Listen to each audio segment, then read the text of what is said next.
Ya está resuelto. Mis queridos, les comentaba acerca de la serie de predicaciones acerca de la iglesia saludable. Y ya hemos hablado de 2 iglesias, hoy vamos a hablar de una tercera iglesia. Hagamos un breve repaso de lo que ya hemos visto. En la primera charla hablamos acerca de la iglesia diligente de los hechos. Hablamos cómo esa primera iglesia perseveró en 4 cosas y por eso consideramos que era saludable espiritualmente. Ellos perseveraron en la doctrina de los apóstoles, en el partimiento del pan, en la comunión unos con otros y en las oraciones. Es así que vimos unos rasgos maravillosos de esa primera iglesia y cómo 3.000 personas, Dios inaugura su primera iglesia con 3.000 personas y estas 3.000 personas apasionadas por Cristo se extienden por todo Jerusalén y hacen cosas maravillosas. Entre las cosas que recordamos de ellos era que se reunían en las casas, así como lo estamos haciendo hoy nosotros, y ese modelo dio mucho fruto. Quiera Dios que ahora que estemos en las casas también demos mucho fruto y la iglesia crezca y se expanda.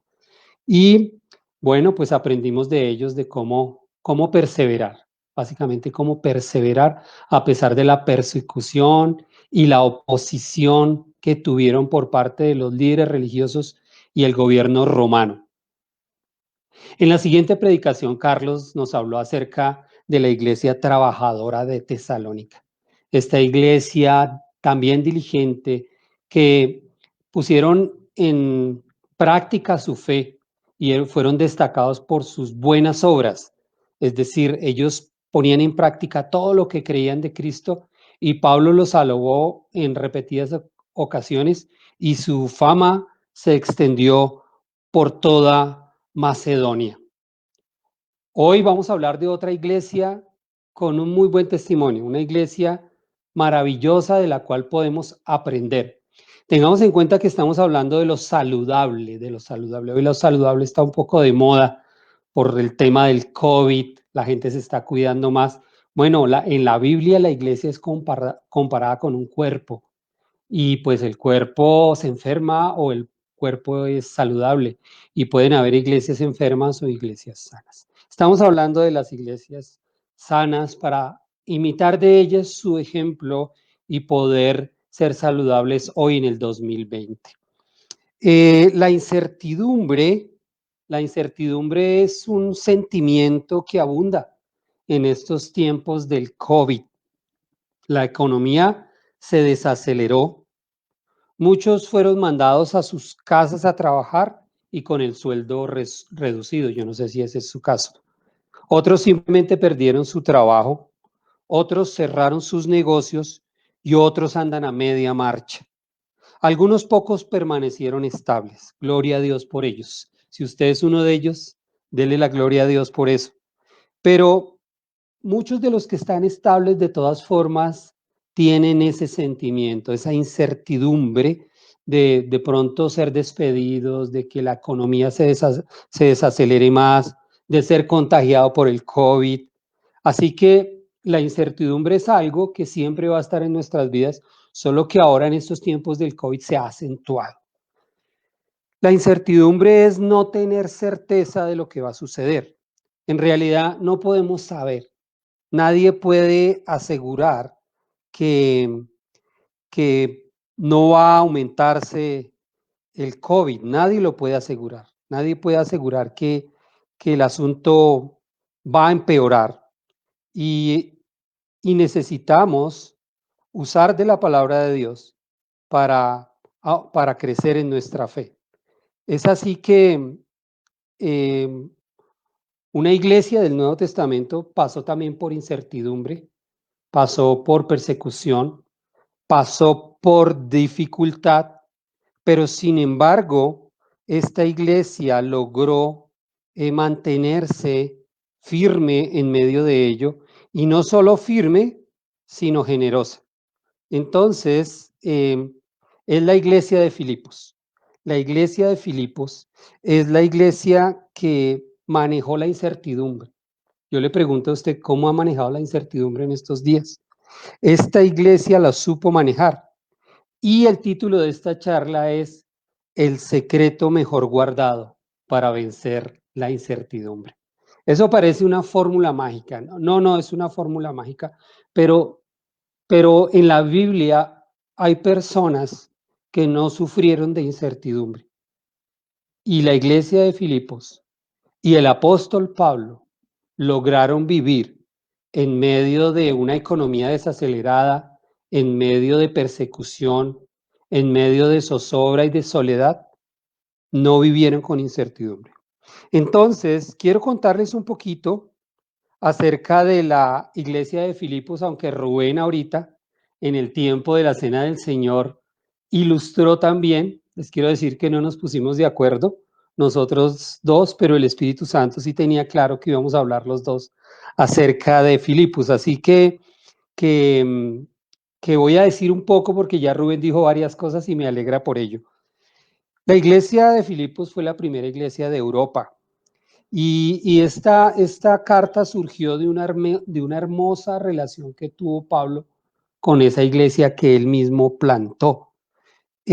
Pablo tuvo una relación muy especial con esta iglesia por encima de las demás.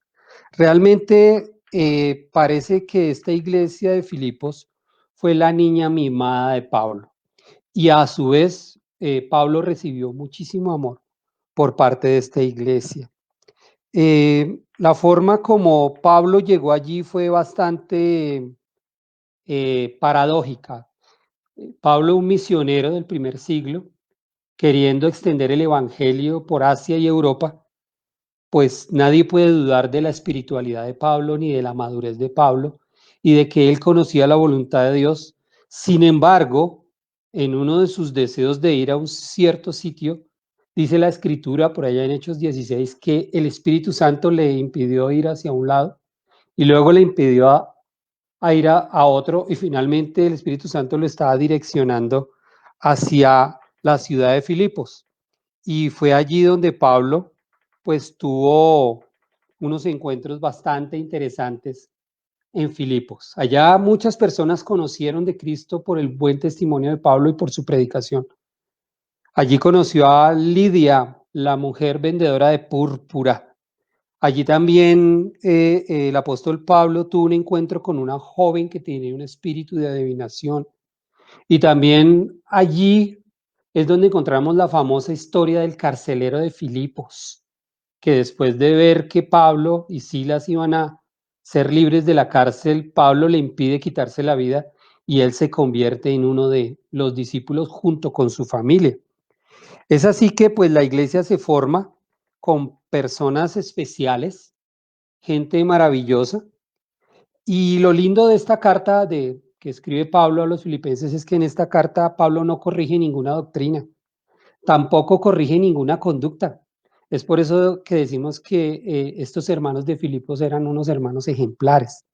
Había una pequeña excepción de dos mujeres que se llamaban Evodía y Síntique, que no lograban ponerse de acuerdo en algunos asuntos y bueno, Pablo les pide que se pongan de acuerdo, pero eso fue lo único que resalta la carta. De resto vemos palabras de elogio, el ánimo a regocijarse una y otra vez. Y Pablo escribe esta carta desde la cárcel. Esta es una de las cartas que se escribe desde la cárcel. Y uno se pone a pensar cómo alguien desde la cárcel puede alentar a otros que están afuera. Y ahí es donde podemos ver que Pablo pudo vencer la incertidumbre, al igual que los filipenses. Entonces, hoy vamos a ir al libro de Filipenses, al capítulo 4, desde el verso 10 al 20, y esos van a ser los versículos que vamos a tratar hoy, para entender cómo es eso del secreto mejor guardado para vencer la incertidumbre. Espero que hoy podamos dar un paso más hacia allá y podamos confiar en el Señor. Dice la palabra de Dios en el capítulo 4, verso 10. Cuánto alabo al Señor de que hayan vuelto a preocuparse por mí. Sé que siempre se han preocupado por mí, pero no tenían la oportunidad de ayudarme. No que haya pasado necesidad alguna vez, porque he aprendido a estar contento con lo que tengo. Sé vivir con casi nada o con todo lo necesario. He aprendido el secreto de vivir en cualquier situación, sea con el estómago lleno o vacío, con mucho o con poco. Pues todo lo puedo hacer por medio de Cristo, quien me da las fuerzas. De todos modos, han hecho bien al compartir conmigo en la dificultad por la que ahora atravieso. Como saben, filipenses, ustedes fueron los únicos que me ayudaron económicamente cuando les llevé la buena noticia por primera vez y luego seguí mi viaje desde Macedonia. Ninguna otra iglesia hizo lo mismo. Incluso cuando estuve en Tesalónica, ustedes me mandaron ayuda más de una vez. No digo esto esperando que me envíen una ofrenda. Más bien quiero que ustedes reciban una recompensa por su bondad. Por el momento tengo todo lo que necesito y aún más. Estoy abastecido con las ofrendas que ustedes me enviaron por medio de Epafrodito. Son un sacrificio de olor fragante y aceptable y agradable a Dios. Y este mismo Dios, quien me cuida, suplirá todo lo que necesiten de las gloriosas riquezas que nos ha dado por medio de Cristo Jesús. Toda la gloria sea a Dios nuestro Padre, por siempre y para siempre. Amén. Qué tremendas palabras. Yo solamente quiero que piense que estas palabras salieron de los labios de un hombre encarcelado en una cárcel romana. Ustedes supieran lo que es una cárcel romana. Yo entré a internet para mirar y era bastante deprimente ver la condición en que tenían a los presos en una cárcel romana del primer siglo. Y estas palabras salen de alguien como si estuviera en un yate con un cóctel en la mano y con unas gafas oscuras hablando de su felicidad. Pero no es así. Son las palabras de un hombre lleno del Espíritu de Dios, que conoce muy bien las promesas de Dios y sabe en quién ha creído. Impresionante. Su actitud, su fe, su confianza, su amor por esta iglesia de darles estas palabras de aliento. Entonces, mis queridos, después de esta lectura vamos a hablar de tres cosas importantes en esta charla. Vamos a hablar de la provisión, vamos a hablar del contentamiento y vamos a hablar de la generosidad. Esos son los tres temas que vemos acá en estos 10 versículos. Porque ahorita la incertidumbre que hay es la provisión, ¿cierto? Cierto que ha temido que de pronto no le alcance para el mercado, cierto que ha tenido de pronto dificultades para pagar algunas cuotas, cierto que teme que de pronto el dinero falte. Bueno, este pasaje nos habla de la provisión, pero este pasaje también nos habla del contentamiento y este pasaje nos habla de la generosidad. Uno dice, ahí está el secreto mejor guardado, pero vamos desarrollándolo, vamos mirándolo uno por uno. Pensemos entonces en la provisión. Dice el apóstol Pablo en el verso 10, cuánto alabo al Señor de que se hayan vuelto a preocupar por mí. Sé que siempre se han preocupado por mí, pero no tenían la oportunidad de ayudarme. Pablo reconoce que fue Dios quien movió el corazón de esta iglesia para enviarle ofrendas. Les recuerdo que el apóstol Pablo, su profesión era hacer carpas. Él era un hombre autosostenible. Realmente él todo el tiempo buscó no ser carga para la iglesia. Él utilizaba la palabra gravoso. Él no quería ser gravoso para nadie y por eso él mismo hacía sus propias carpas y se autosostenía. Sin embargo, por ser apóstol, por ser misionero, las iglesias valoraban su ministerio, en especial esta iglesia de Filipos, y le ofrendaban generosamente. Era algo muy interesante, porque ellos tal vez pensaban, imagínense el primer siglo, ¿no? Que pues los caminos eran caminos de piedra, El transporte era a caballo o a pie. Eh, si usted escribía una carta, llegaba a los 2 meses o al mes. O sea, las comunicaciones eran tremendas. Y Pablo andaba por Europa o por Asia lejos, a kilómetros. Sin embargo, esta iglesia pudo hacerle seguimiento a Pablo. Y en la distancia, en la lejanía, se preocuparon por él. Porque dijeron, quizás este hombre hace carpas, pero de pronto no le alcanza. Quizás este hombre trabaja diligentemente, pero de pronto llega a un sitio donde no venda carpas. En el caso de estar preso, pues ¿cómo hace carpas para sustentarse? Es así que esta iglesia pensó en eso y dijo, mandémosle una ofrenda a Pablo. Y Pablo reconoce que ellos estaban haciendo una gran labor, mandándole este donativo. Y Pablo hace una aclaración muy importante en el versículo 11, y esto me sorprende y aquí quiero que nos detengamos. Mire cómo empiezan las palabras en el versículo 11. No que haya pasado necesidad alguna vez. Wow. ¿Usted podría decir lo mismo que Pablo? Yo le confieso que no, pero resulta que depende de la cosmovisión, de la perspectiva que yo tenga de Dios. Porque a veces yo siento que me falta algo, pero realmente no lo necesito. Pablo declara acá, no que haya pasado necesidad alguna vez. Wow. Porque he aprendido a estar contento con lo que tengo. Entonces, pensemos en eso. A veces sentimos que necesitamos algo, que realmente no es una necesidad, sino un capricho. Este hombre desde la cárcel no era cualquier hombre. Pablo en el pasado fue un fariseo. Él era un principal, era un hombre respetable de los fariseos, de la religión judía. Y por tener esa posición, seguramente en una época de su vida tuvo recursos. Además de ser un hombre intelectual, él vivió momentos de abundancia. Luego que conoce a Cristo, experimenta los momentos de escasez. Sin embargo, aquí dice, no que haya pasado necesidad alguna vez. Nunca había estado en necesidad. Entonces, lo que nos dice aquí la escritura es que uno puede pensar, Pablo en la cárcel se volvió loco. ¿Cómo se le ocurre decir que no tiene necesidad? ¿No ve que está en la cárcel? ¿No ve que allá la comida no es buena?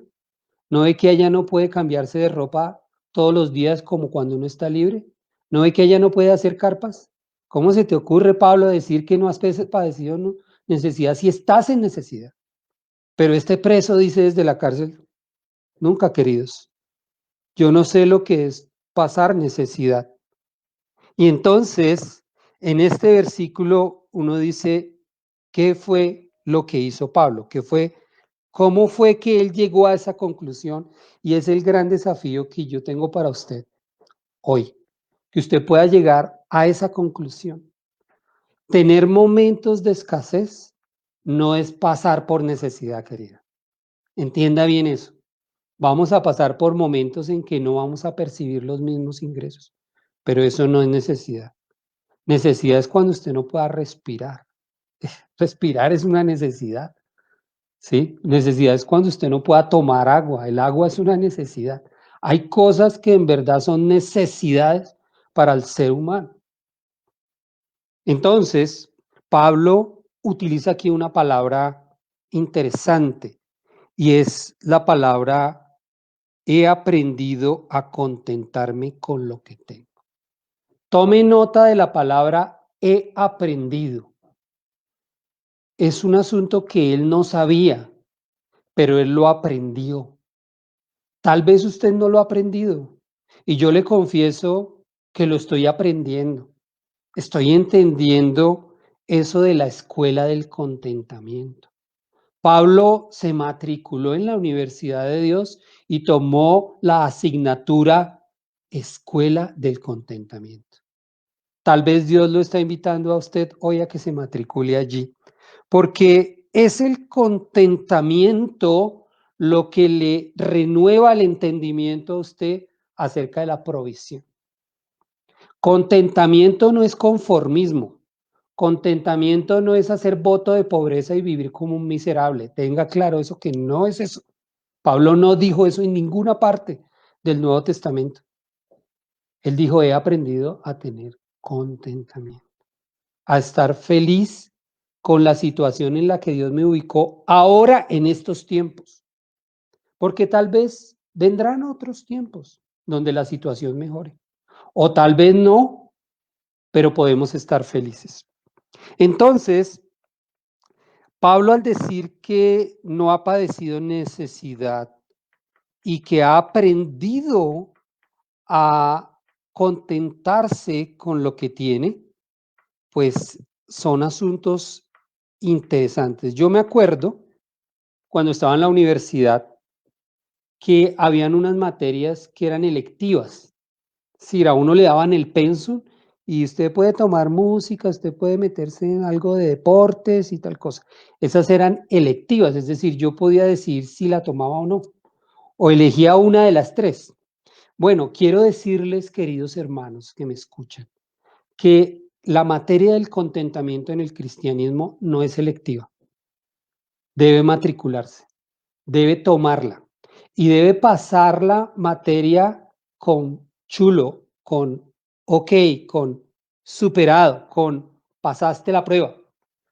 Porque puede pasar que algunos que pasan necesidades están amargados y se quejan porque sienten que tal vez Dios no le cumplió. Pero Dios ha cumplido, ¿cierto, hermano? Usted puede ayer decir desde su casa, amén.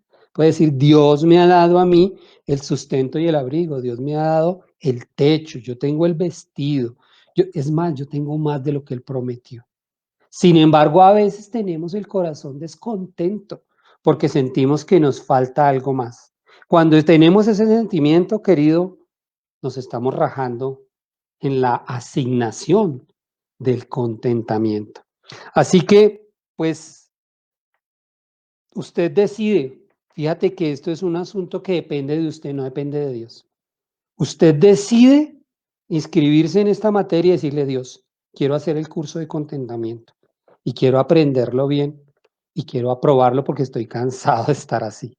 Así que, mis queridos, yo tengo que confesarles hoy que al hacer este estudio, me pregunté a mí mismo, ¿puedo decir como Pablo, no que haya pasado necesidad alguna vez?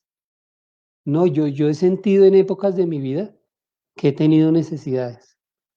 Y la verdad era que yo tenía una mala interpretación de las circunstancias en las que Dios me ha permitido vivir. Ahora, hay que ver que hay personas que pasan necesidades por irresponsables. Hay personas que no tienen recursos porque son malos administradores. Hay personas que no tienen un presupuesto y entonces le reclaman a Dios y Dios siempre ha dado, pero usa mal el dinero, usa mal los recursos. Entonces, ¿el problema es de quién? Digo yo. Entonces, pensando en esto, em, parte del trato de Dios, para que ustedes lo sepan, parte del trato de Dios es que nos inscribamos ahí. Evalúese después de esta predicación. ¿Estoy en la escuela del contentamiento? ¿Cómo me está yendo? ¿Estoy aprobando o otra vez me estoy rajando? El caso, mis queridos, es que ese es el secreto, ese es parte del secreto. Aquí estamos revelando lo que está en la Biblia, parte del secreto mejor guardado. Sigamos avanzando, hablemos entonces ahora de este versículo. He aquí el secreto. No sé si usted está como ese niño, pero la razón por la cual Pablo podía soportar en la cárcel y estar contento era todo lo puedo hacer por medio de Cristo quien me da las fuerzas. En la Reina Valera dice, todo lo puedo en Cristo que me fortalece. Hay algunos que usan este versículo mal y dicen cuando van a jugar un partido, todo lo puedo en Cristo que me fortalece. o se van a presentar un examen, todo lo puedo en Cristo que me fortalece. Y tal vez sí, pero quiero decirles que este versículo está enmarcado en la escuela del contentamiento. O sea, usted va a poder estar contento con lo que tiene es a través de Cristo cuando usted entienda y yo entienda que Dios ya me ha dado más de lo que me prometió. Dios te ha dado a ti y a mí más de lo que nos ha prometido.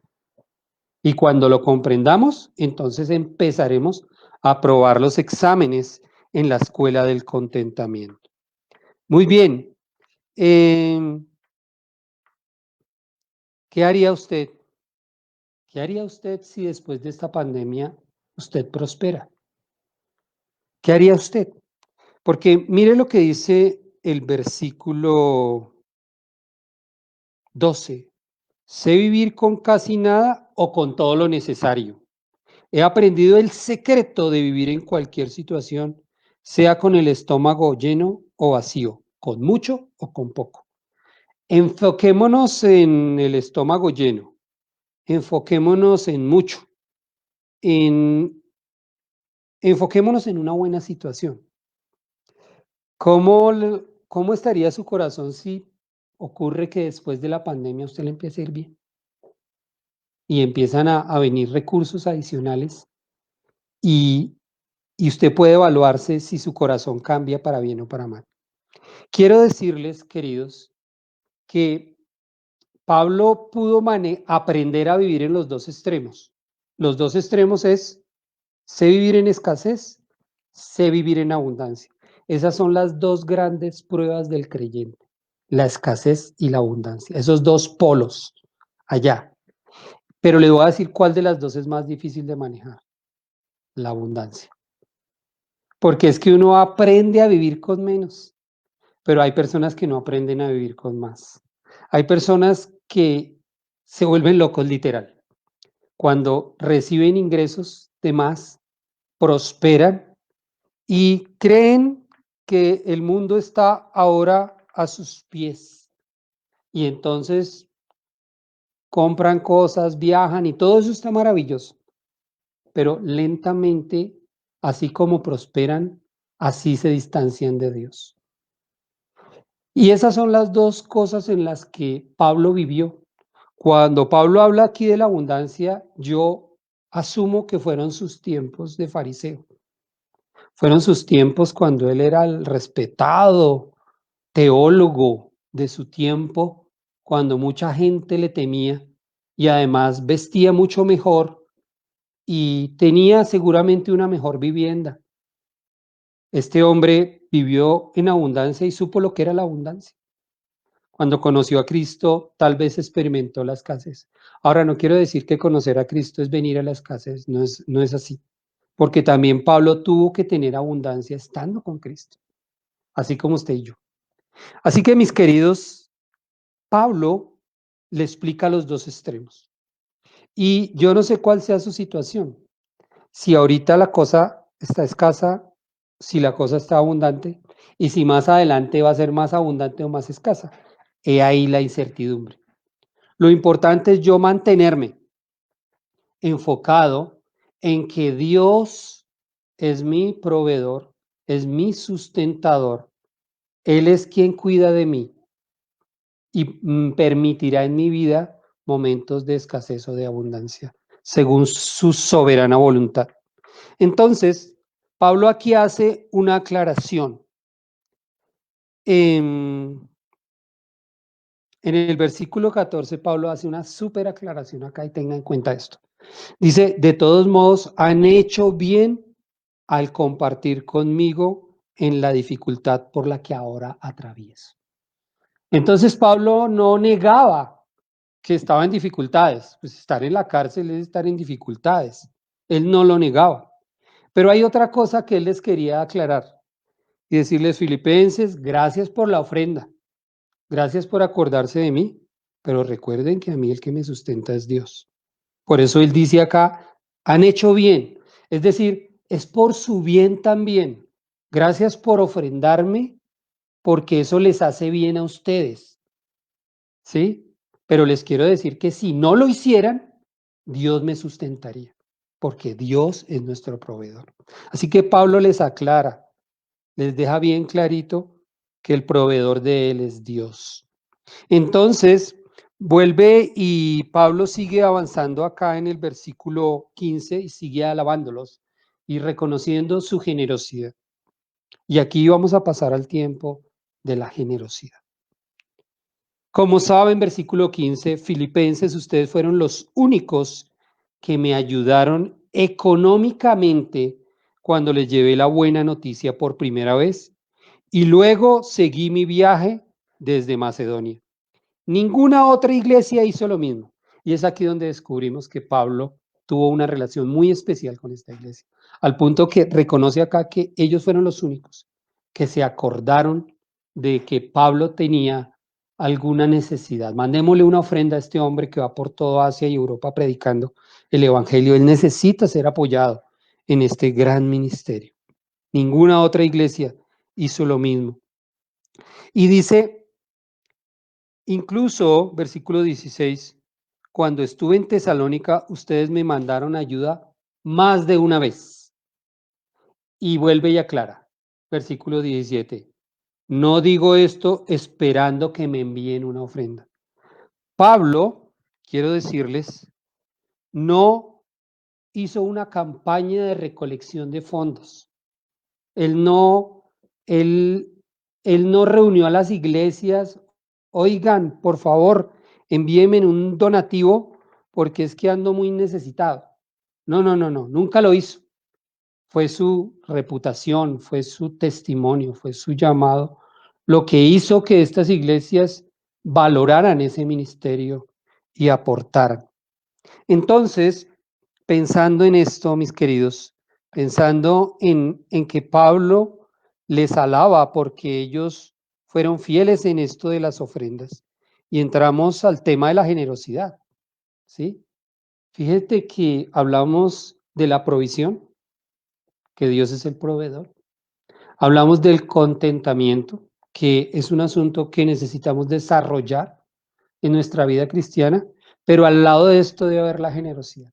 La iglesia de Filipos tenía esas tres características súper claras. Por eso daban, porque ellos veían cómo Dios les mandaba la provisión a ellos. Y además también aprendieron a ser contentos al igual que Pablo. Entonces, aquí Pablo dice en el versículo 17, no digo esto esperando que me envíen una ofrenda, más bien quiero que ustedes reciban una recompensa por su bondad.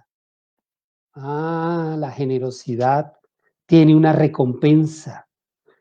El ser dadivoso y el ser generoso tiene una recompensa. Pablo les está aclarando que dar es lo mismo que dijo el Señor Jesús.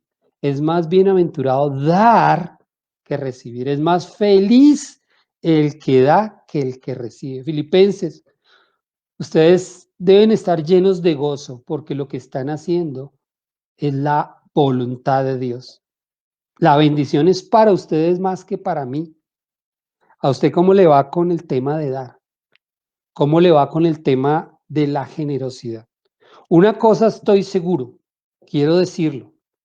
Si usted tiene problemas de contentamiento, lo más probable es que usted tenga problemas de generosidad. Porque el contentamiento, la falta de contentamiento es como prima hermana de la codicia. Entonces, una persona sin contentamiento siente que le hace falta algo. Y entonces, ¿cómo va a compartir? Los filipenses, la iglesia de Filipos no era una iglesia rica, en ningún lado lo dice. No era una iglesia rica, era una iglesia que estaba ubicada en una ciudad principal de Europa. Pero eso no significaba que los creyentes de allá de esa ciudad eran ricos. No. Ellos eran ricos en generosidad. Ellos habían entendido quién era su proveedor y por eso le hicieron seguimiento a Pablo para estar bendiciéndolo todo el tiempo. Entonces, Pablo sigue hablando y diciéndoles, ustedes van a recibir una recompensa por ello. Y si usted es generoso, quiero que sepa que Dios le va a recompensar. Este tema de las finanzas en las iglesias es un poco espinoso, quiero aclararlo.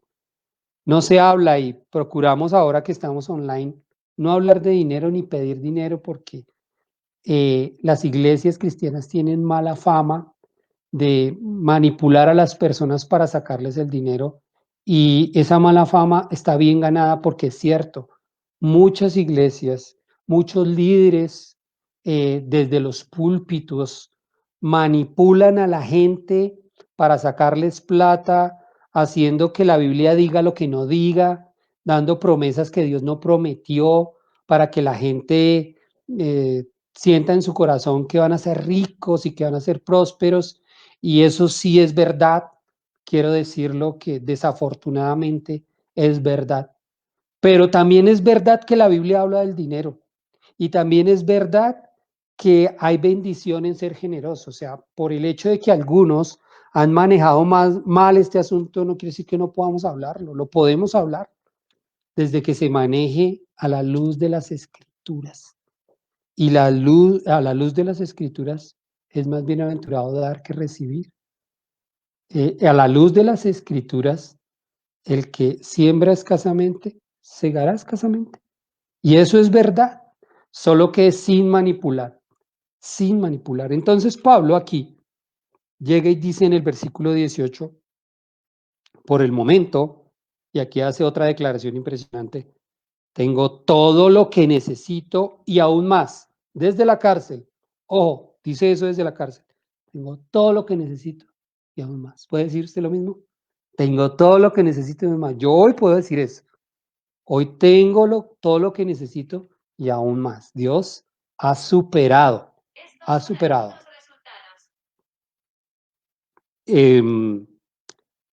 Dice el versículo 18, por el momento tengo todo lo que necesito y aún más. Estoy bien abastecido con las ofrendas que ustedes me enviaron por medio de Epafrodito.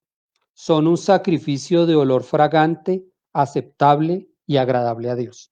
En otras palabras, Pablo les estaba diciendo, mire, sus ofrendas son un acto de adoración a Dios. Más que el beneficio, gracias por el beneficio, pero sus ofrendas son un acto de adoración a Dios.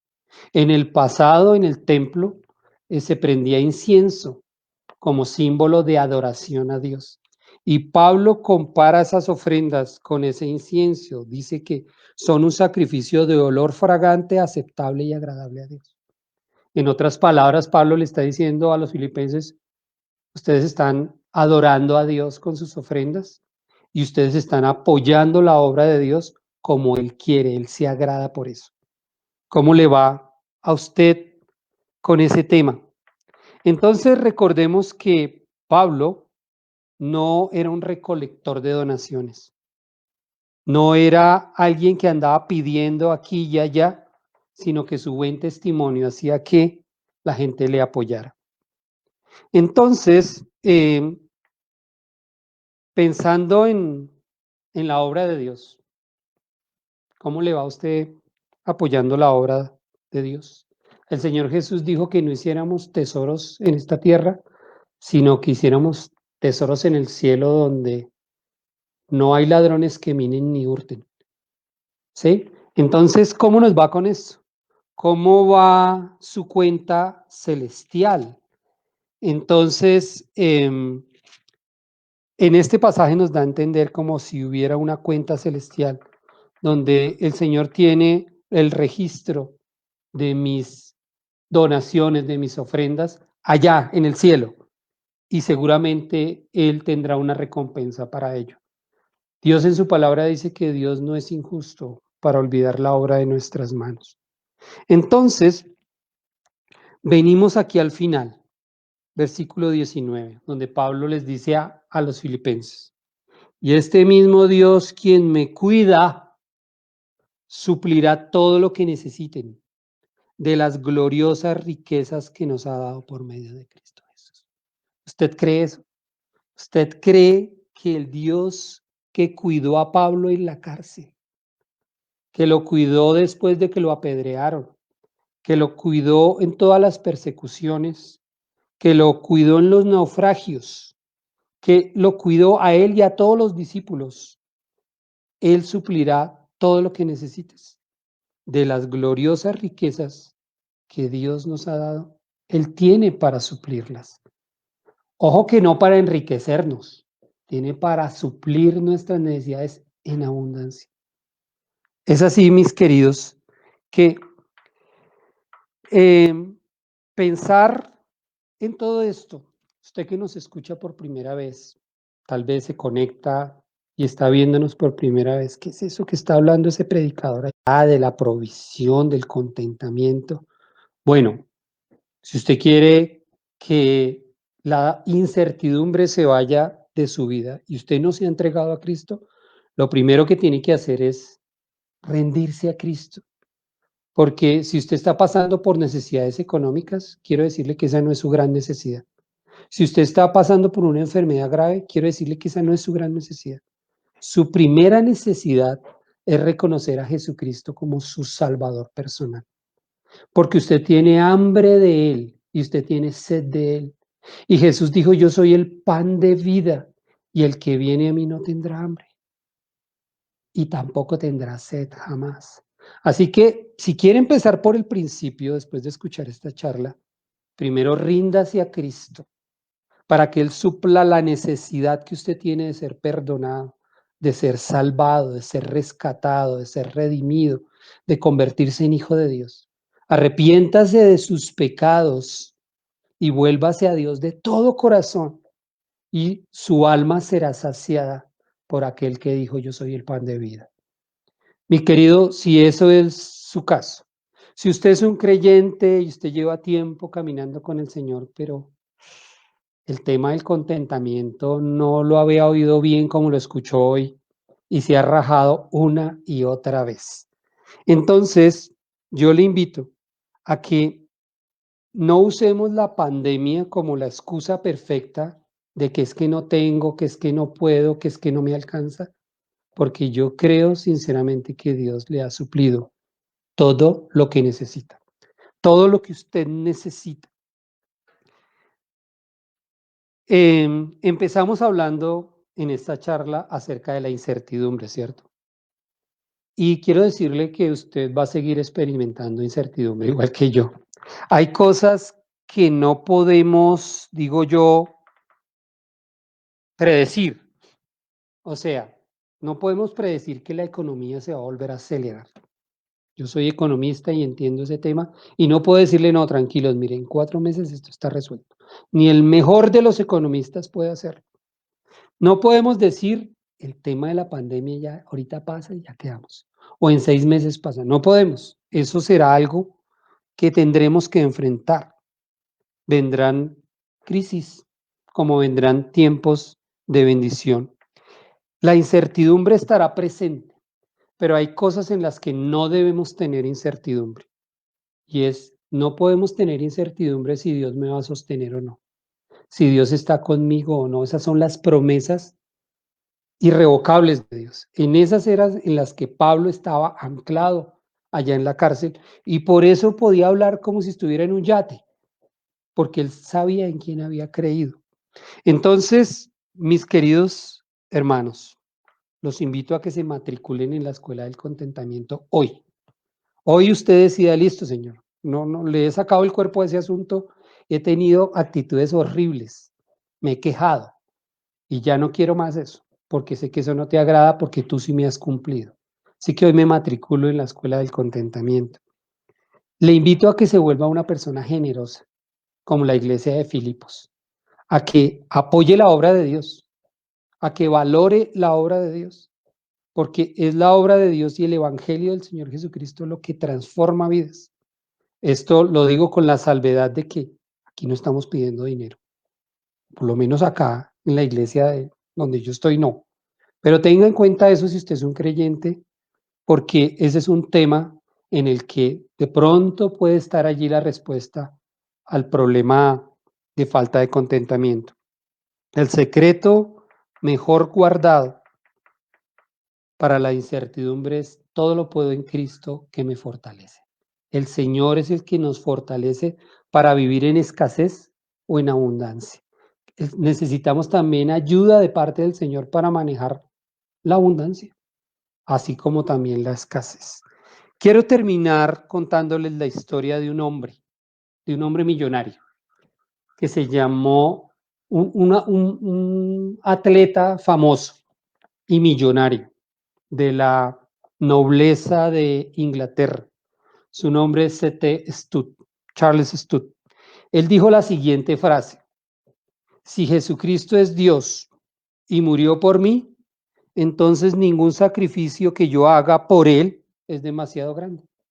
Te lo voy a repetir.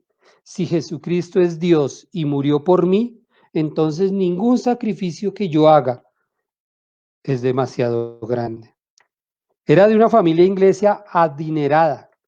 Se convirtió a Cristo y se hizo un cristiano fervoroso. Su hermano George enfermó gravemente y él fue testigo de cómo su hermano se fue muriendo. Cuando lo vio en este estado, el señor Studd dijo: ¿de qué valen la fama y los halagos? ¿De qué vale poseer todas las riquezas del mundo cuando uno está frente a la eternidad? Y entonces una voz parecía contestarle: vanidad de vanidades, todo es vanidad. Charles se sintió guiado por el Señor para volverse misionero. Este hombre rico, deportista famoso, tuvo en su corazón volverse un misionero, y nada más y ni nada menos que en China, en un país socialista, comunista, peligroso. Mientras buscaba la voluntad de Dios, una noche de grandes conflictos recibió esta palabra de parte del Señor: pídeme y te daré por herencia las naciones y por posesión tuya los términos de la tierra. Y él, cuando leyó ese salmo, supo que era la voz de Dios. A los 25 años de edad, este hombre recibió una herencia de su padre de 29,000 libras esterlinas. Eso es un chorro de plata. Y decidió ser fiel a la palabra y dar ese dinero al Señor. Él lo donó al Instituto Bíblico de L. Moody, que está ubicado en Chicago. Le donó a los orfanatos que tenía George Mueller. Donó a otros ministerios de pobres en Londres, al Ejército de Salvación y dinero a las misiones al interior de China. Dice una frase en la biografía de este hombre: tan solo la eternidad revelará cuántos fueron despertados a seguir el verdadero camino del discipulado por el ejemplo de este joven rico del siglo XIX que dejó todo por seguir a Cristo. Te repito, si Jesucristo es Dios y murió por mí, entonces ningún sacrificio que yo haga por Él será demasiado grande. Los invito a que oremos. Padre nuestro, te queremos alabar en esta mañana. Gracias, mi Rey, porque hoy pudimos ver en tu palabra cómo personas que te amaban, que te conocían, que te seguían, Señor, podían eh, confiar en ti, podrían tener certeza de que tú eres su sustento y su abrigo, Señor. Gracias por el buen ejemplo de la iglesia de Filipos, Señor, por su corazón generoso. Danos un corazón filipense, Señor. Danos un corazón de contentamiento, pero también danos un corazón que reconoce que tú eres el proveedor de todas las cosas, Señor. Gracias porque hasta aquí nos has traído hoy. Y tú no nos has traído hasta aquí para volver atrás. Nos has traído hasta aquí a poseer la tierra que nos has prometido. No nos faltará, Señor, lo creemos profundamente, independiente de lo que pase con la economía, con la salud. Creemos que tú tienes el control. Aun si permitieras que nos enfermáramos de esta pandemia, tú tienes el control, mi Señor. Por eso hoy, mi Señor, te damos las gracias, Señor. Te pedimos que nos permitas matricularnos en la escuela del contentamiento, Señor, para no pecar contra ti, para no perder el tiempo en esta tierra anhelando cosas que no necesitamos, Señor. Te bendecimos, Dios. Mira cada hogar en este lugar, allá en sus casas que están oyendo de esto, Padre. Trae convicción sobre ellos, trae salud sobre ellos, trae discernimiento de las escrituras sobre ellos, trae contentamiento, Señor, trae alegría de corazón a cada persona que se conecta y pueda disfrutar de tu bondad cada día. Te bendecimos en el precioso y santo nombre de Jesús. Amén y amén. Señor les bendiga.